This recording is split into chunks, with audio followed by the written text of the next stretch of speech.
Welcome to the marvelous land of Oz. I'm Mardell,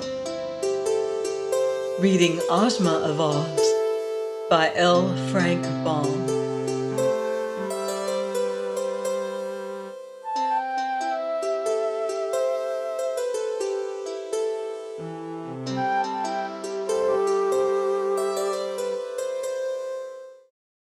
Chapter 19. The King of Ev. If there were any shifting, rock-colored gnomes on the mountainside now, they were silent and respectful, for our adventurers were not annoyed as before by their impudent laughter. Really, the gnomes had nothing to laugh at, since the defeat of their king. On the other side, they found Ozma's golden chariot, standing as they had left it.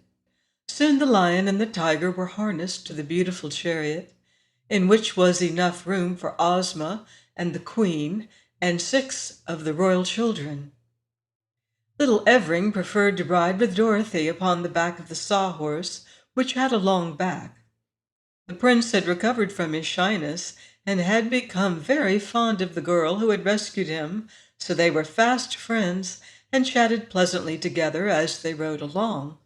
Billina was also perched upon the head of the wooden steed, which seemed not to mind the added weight in the least, and the boy was full of wonder that a hen could talk and say such sensible things.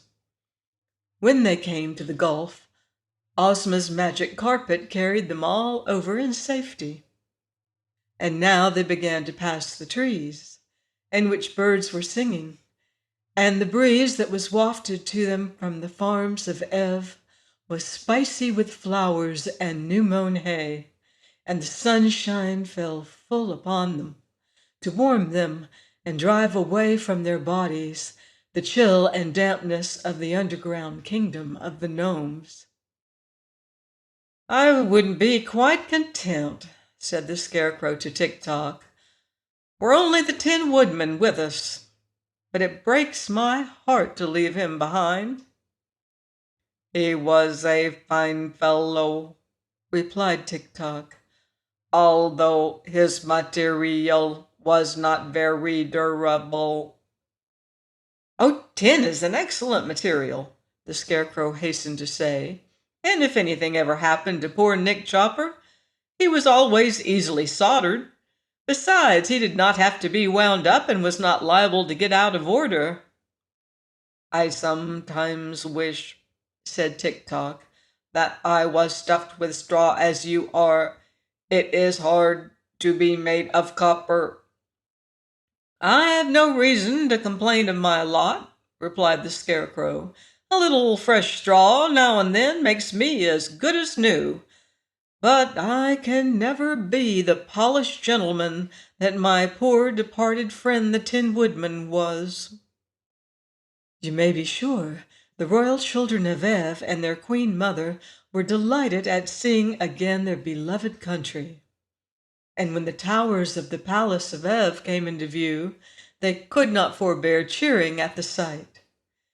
Little Evring, riding in front of Dorothy, was so overjoyed that he took a curious tin whistle from his pocket and blew a shrill blast that made the sawhorse leap and prance in sudden alarm. "What is that?" asked Billina, who had been obliged to flutter her wings in order to keep her seat upon the head of the frightened sawhorse.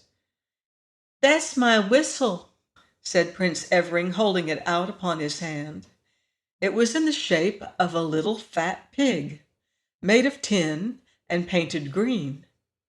The whistle was in the tail of the pig. "Where did you get it?" asked the yellow hen, closely examining the toy with her bright eyes. "Why, I picked it up in the Gnome King's palace while Dorothy was making her guesses, and I put it in my pocket," answered the little prince.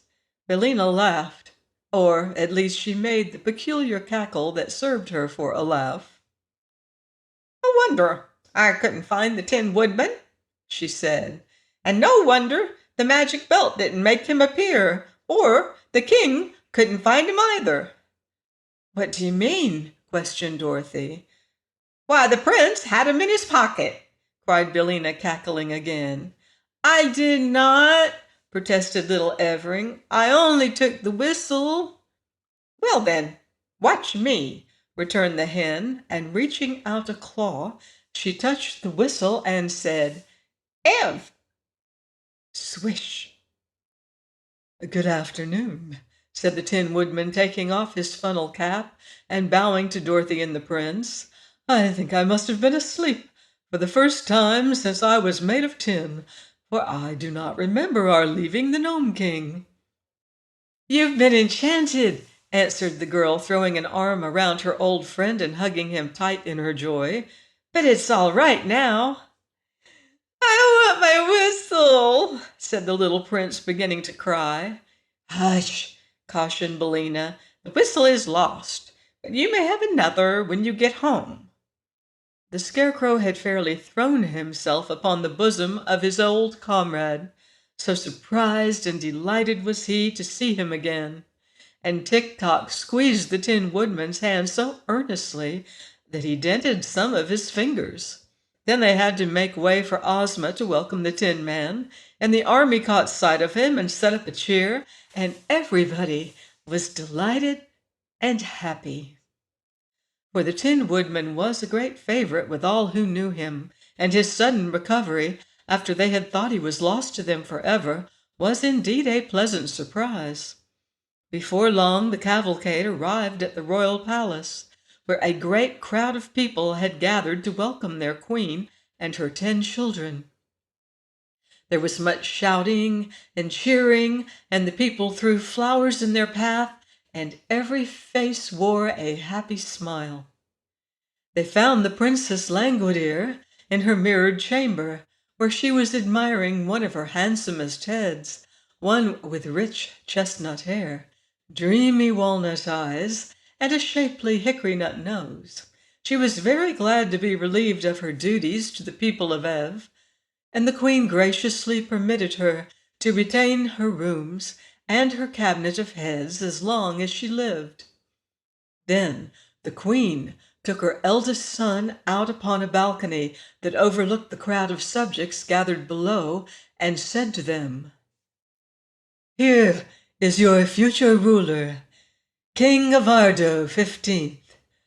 He is 15 years of age, has 15 silver buckles on his jacket, and is the 15th Evardo to rule the land of Ev."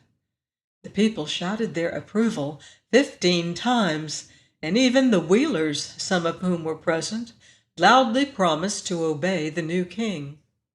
So the Queen placed a big crown of gold set with rubies upon Evardo's head, and threw an ermine robe over his shoulders, and proclaimed him king. And he bowed gratefully to all his subjects, and then went away to see if he could find any cake in the royal pantry.